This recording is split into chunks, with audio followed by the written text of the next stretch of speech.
tout le monde, j'espère que vous allez super bien. Cette semaine, je reviens avec une vidéo qui, selon moi, est vraiment le fondement de la personne que je suis aujourd'hui. Dans cette vidéo-ci, je vais vous présenter les 12 lectures que j'ai faites depuis que j'ai entamé mon processus minimaliste et que j'ai adoré. Donc des lectures qui sont sur le minimalisme, sur le zéro déchet, sur la simplicité et sur d'autres sujets. Donc c'est 12 livres qui m'ont vraiment apporté quelque chose, que ce soit au début, pendant ou maintenant, qui m'ont apporté des connaissances que je traîne aujourd'hui puis qui m'ont aidé vraiment dans ma transition. Puis j'avais envie de partager ça avec vous parce que je pense que la lecture, c'est tellement un beau loisir qui peut nous apprendre beaucoup et moi personnellement ça m'a vraiment aidé à transitionner dans tous les changements que je voulais apporter dans ma vie. Puis je vais terminer la vidéo en vous parlant des récents livres que j'ai lus et que j'ai adorés. Tous les livres que je vous présente, c'est des livres que j'ai pris à la bibliothèque, que j'ai découverts soit par hasard ou en faisant des recherches et qui sont accessibles si vous voulez vous aussi aller les louer par la suite ou si vous voulez les acheter aussi, c'est selon. Là je sais que c'est comme drôle parce que je filme la vidéo devant une télé puis c'est pas pantoute minimaliste d'avoir une télé, mais comme j'ai toujours dit, moi je prends vraiment l'équilibre puis nous on utilise notre télé puis on l'aime. J'ai fait une sélection de ces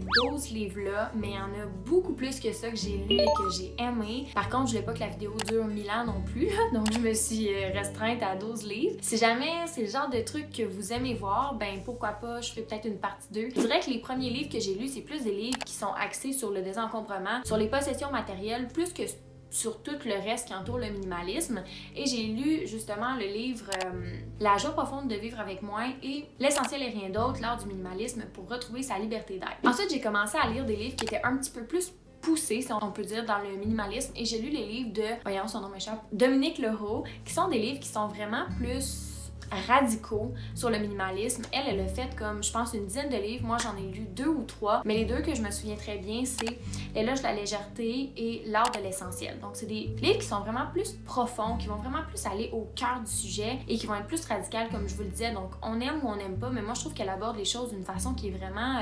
C'est des livres qui sont très complets, puis elle fait beaucoup de références aussi au mode de vie des Japonais. Donc, les livres de Dominique Leroux, je les ai vraiment beaucoup aimés, puis ils m'ont vraiment aidé dans ma transition minimaliste. Aussi, j'ai lu le livre récent de Josiane St, qui est Plus de bonheur, moins du reste. Ce livre-là, c'est beaucoup plus sa façon à elle de voir le minimalisme. C'est un livre qui nous pousse à comprendre c'est quoi notre raison intérieure de faire ça, de quelle façon est-ce qu'on devrait se diriger selon nos objectifs à nous. Donc, c'est un livre qui nous pousse à nous questionner, qui nous présente des pistes de solutions aussi concrètes et qui nous offre beaucoup d'outils pour pouvoir faire notre transition vers le minimalisme et vers une vie aussi qui est plus simple parce que ça n'aborde pas juste le minimalisme. Si je me trompe pas, elle utilise le mot minimalisme sacré pour décrire cette énergie-là dans laquelle elle baigne. C'est vraiment un livre qui est beau visuellement puis qu'on a envie de s'immiscer à l'intérieur, qui fait du bien. Je trouve que c'est un livre qui est vraiment apaisant, donc j'ai beaucoup aimé lire ce livre-là, puis même que je l'ai lu, je pense, en comme 2 jours. Très très bon livre si vous l'avez pas lu. Donc ça, c'est comme les 5 livres minimalistes que je vous conseillerais. Il y en a d'autres, j'en ai lu d'autres. Il y a des titres aussi qui m'échappent. Il y a des romans que je sais plus que j'ai lus, mais je me souviens que ceux-là, je les ai lus puis que c'est des livres qui m'ont apporté beaucoup. Si maintenant je vais plus dans la simplicité, il y a un livre que vous devez absolument lire, que j'ai adoré et dévoré, c'est le livre d'Elisabeth Simard sur Vivre simplement. Donc ce livre-là, je l'ai lu au tout début de ma transition, quand je commençais à m'intéresser à tout ça, que je voulais comme simplifier ma vie et ce livre-là a vraiment été comme une révélation, mais aussi un petit bonbon de lecture, c'est incroyable.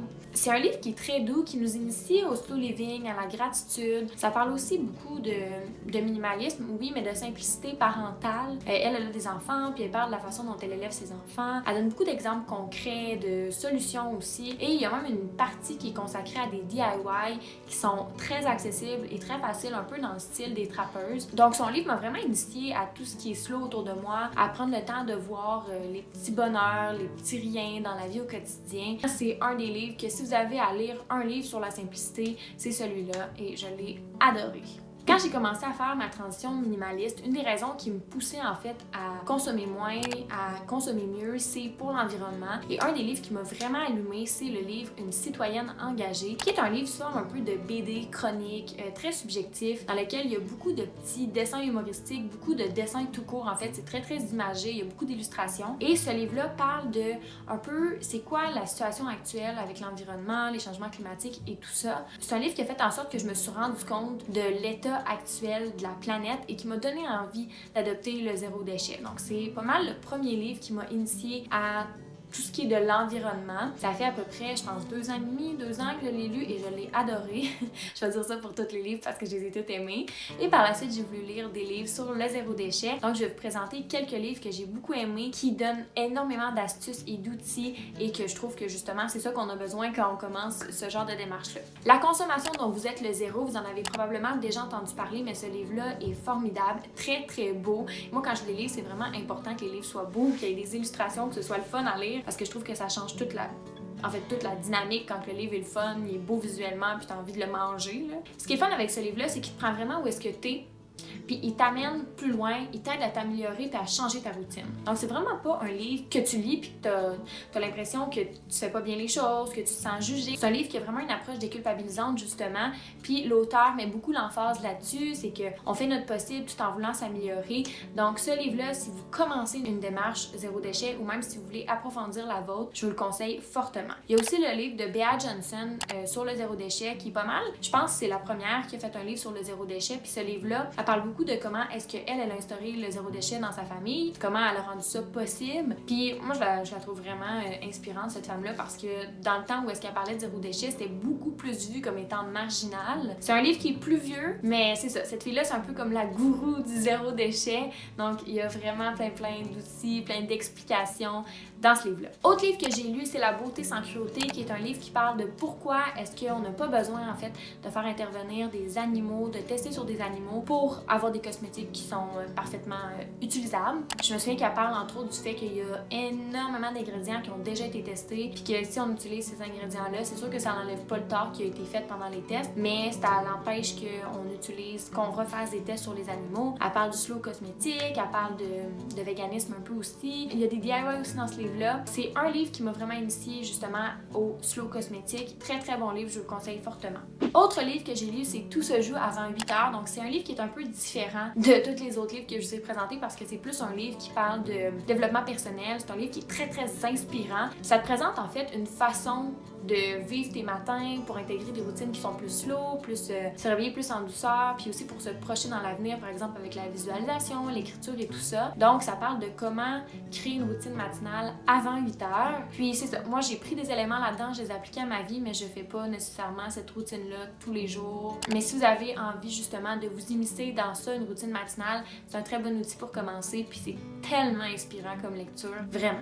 Un livre que je pense que je vais pas vous surprendre en vous disant ça, mais c'est le livre du Idge, qui est le livre du Idge, donc Mieux vivre avec la méthode danoise, qui est un livre que j'ai trippé fois 1000 et j'ai même consacré 2 vidéos là-dessus, dont une qui explique vraiment c'est quoi le Idge, le Hygge en fait que je devrais dire. Wow! Ce livre-là, faut le lire pour comprendre, c'est juste tellement un bijou, c'est incroyable. J'ai lu 2 livres récemment sur le lagoon que j'ai avec moi, donc je vais aller vous les chercher pendant que je les ai. Puis le lagoon, ça vient vraiment rejoindre le minimalisme en fait parce que c'est de mieux vivre avec moins. C'est une façon de vivre en fait qui s'applique dans tous les domaines de leur vie, qui est basée sur la simplicité, aussi il y a une part de ça qui est écologique, l'équilibre, bref. J'ai beaucoup aimé ce livre-là et celui-là qui ressemble vraiment à l'autre livre du Idge, je trouvais. Mais voilà, ça parle encore du lagoon, comment c'est appliqué dans la vie. C'est directement en lien avec le slow, avec l'équilibre, avec le bien-être, la simplicité. Donc je vous recommande fortement ces 2 livres-là que j'ai lus récemment et que j'ai passé très rapidement. Ce qui est chouette avec tous les livres que je vous ai présentés, c'est que si vous avez envie de les lire, c'est libre à vous en fait de faire une petite recherche sur votre bibliothèque municipale et de les emprunter. Ou sinon encore, il y a plein de friperies où est-ce qu'il y a des livres usagés. Je pense à Renaissance entre autres, qui a une friperie à Montréal juste de livres. Sinon, vous pouvez l'emprunter à un ami ou encore l'acheter auprès d'une petite librairie ou d'une boutique. Il y a 1001 façons de vous procurer ces livres-là. J'aimerais bien savoir, vous, c'est quoi les livres qui vous ont inspiré, que ce soit zéro déchet, simplicité, autre. Peu importe c'est quoi le domaine, c'est sûr que moi je suis une petite bébête à lecture, donc si jamais il y a des livres que je ne connais pas mais qui sont intéressants, mais j'aimerais bien les lire. Je vous remercie d'avoir pris le temps d'écouter la vidéo jusqu'ici. Si jamais vous avez aimé le contenu de cette vidéo, je vous invite à mettre un beau petit pouce bleu et à me l'écrire aussi dans les commentaires. Et si c'est pas déjà fait, abonnez-vous pour plus de vidéos et moi je vous dis à la prochaine pour une autre vidéo. Bye tout le monde!